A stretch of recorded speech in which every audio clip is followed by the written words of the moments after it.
Sarah. Thanks, Mariah. Well, if you watched the rain yesterday, I have good news and bad news for you. We have sunshine on tap today, so if you like the rain, that's bad news, but overall it's going to be a gorgeous day today.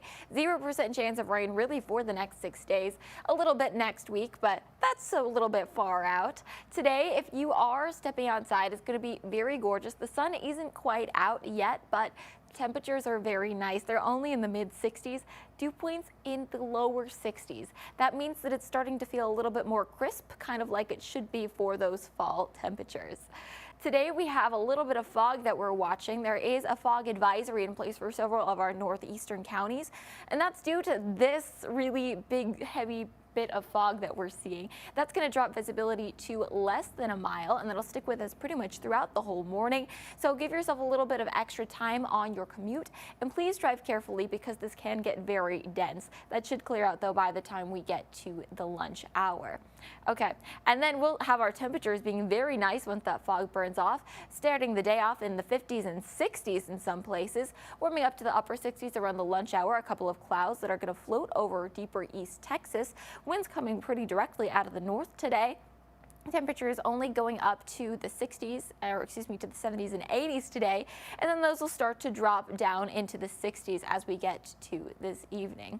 But hey, if you are out and about this evening, take a look at the sunset because this will be our last time that the sunset is before 7 p.m.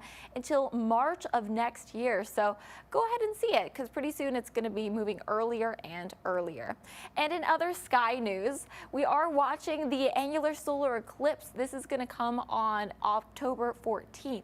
That's when the the moon will come in front of the sun and create this ring of fire. Here in East Texas, we aren't going to get the full ring of fire that you would see. We're just going to get this little sliver of it, but still it'll be really cool. It'll be at about 11:55 a.m. So go out and see it because it'll be really, really cool. So in the short term though, we don't have that eclipse quite yet. That's not today, but today our temperatures are starting to feel more fall, like going up to 83 degrees in Tyler and Longview, same in Marshall, and Nacogdoches warming up to 84 is the high today.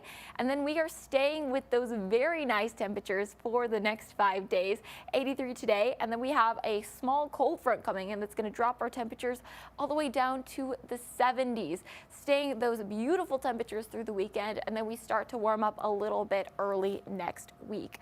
But that means if you are headed out for the Red River rivalry on Saturday, it's going to be absolutely gorgeous for the Texas OU game. It's going to be in the 60s right around kickoff if you're headed out to the Cotton Bowl in Dallas. A couple of clouds floating through the area, but absolutely gorgeous day. And all of this cooler air is really coming from this low pressure system here. It's helping to funnel in air from Canada, and that's going to keep us from really feeling any warm temperatures for quite some time. We'll have this high pressure system that'll start to move to our north a little bit and try to pump up our temperatures early next week, but overall, gorgeous, gorgeous week ahead. 83 today, seeing the 70s through the weekend, mostly sunny, warming up to the 80s early next week, and then looking ahead into late next week, we're starting to see some showers returning to our forecast.